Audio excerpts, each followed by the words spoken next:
ती आम्ही मुलाला फोन करायला सांगितला होता, पण त्यांनी कोणाला केला माहित नाही. असं पट्टीवरती लोक असतात ना, वॉचमन, त्यांना केला होता. एरोप्लेन ते वरची. मावशी, आणि काय पाहिलं तुम्ही? आम्ही बाहेरच काम करत होतो, त्यावेळेस विमान आलं आणि एकदा फेरी घेतली, नंतर उतरायचं होतं, पण ती वर असं चढलंच नाही त्या पट्टीवरती. आणि ज्यावेळेस स्फोट झाला त्यावेळेस ती 2 बॉडी अशा साईडला पडल्या. तर त्या एक बॉडी अशी पूर्ण ही झाली होती आणि एका बॉडीचा तर चेहरा दिसत नव्हता, पूर्ण असं शरीर फुगलं होतं. तुम्ही हा अपघात पाहिला का डोळ्यांनी? हा, डोळ्यांनी पाहिलं. आम्ही घराच्या पाठीमागच काम चाललं होतं आमचं. नेमकं काय घडलं त्यावेळी? त्यावेळेस विमान गावाकडूनच येत होतं, असं खूप अंतरावर खाली होतं, वरती नव्हतंच ती. त्यांनी उतरायचा प्रयत्न केला, पण ते दुसऱ्या फेरीला उतरायला गेल्यानंतर ती असं जाग्यावरच हे झालं, तिथं वर पट्टीवरती चढूच शकलं नाही. स्फोट खूप मोठा झाला का? खूप मोठा होता.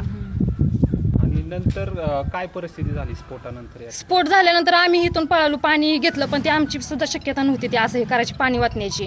आम्ही खूप घाबरलेलो. त्यावेळेस दोन्ही साईडला 2 बॉड्या पडल्या होत्या आणि ती पूर्ण एक बॉडी नाही, चेहरा तर काही दिसत नव्हता, पण पूर्ण पांढरा शिपत माणूस आणि असं पूर्ण फुगलेली बॉडी होती. 2 बॉड्या साईडला पडल्या, बाकीच्या बॉड्या पूर्ण आत होत्या आणि खूप मोठा जाळ होता तिथं. आम्ही लय घाबरलेलो.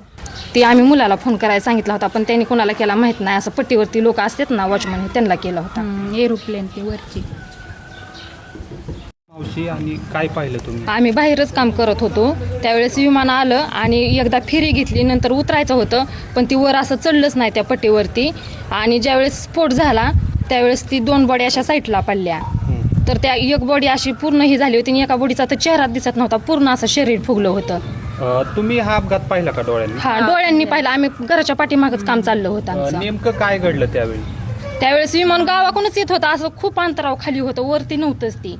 त्यांनी उतरायचा प्रयत्न केला, पण ते दुसऱ्या फेरीला उतरायला गेल्यानंतर ती असं जाग्यावरच हे झालं, तिथं वर पट्टीवरती चढूच शकलं नाही.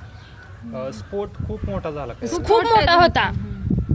आणि नंतर काय परिस्थिती झाली स्फोटानंतर? स्फोट झाल्यानंतर आम्ही इथून पळालो, पाणी घेतलं, पण ती आमची सुद्धा शक्यता नव्हती ती असं हे करायची, पाणी वाचण्याची. आम्ही खूप घाबरलेलो. त्यावेळेस दोन्ही साईडला 2 बॉड्या पडल्या होत्या आणि ती पूर्ण एक बॉडी नाही, चेहरा तर काही दिसत नव्हता, पण पूर्ण पांढरा शिपत माणूस आणि असं पूर्ण फुगलेली बॉडी होती.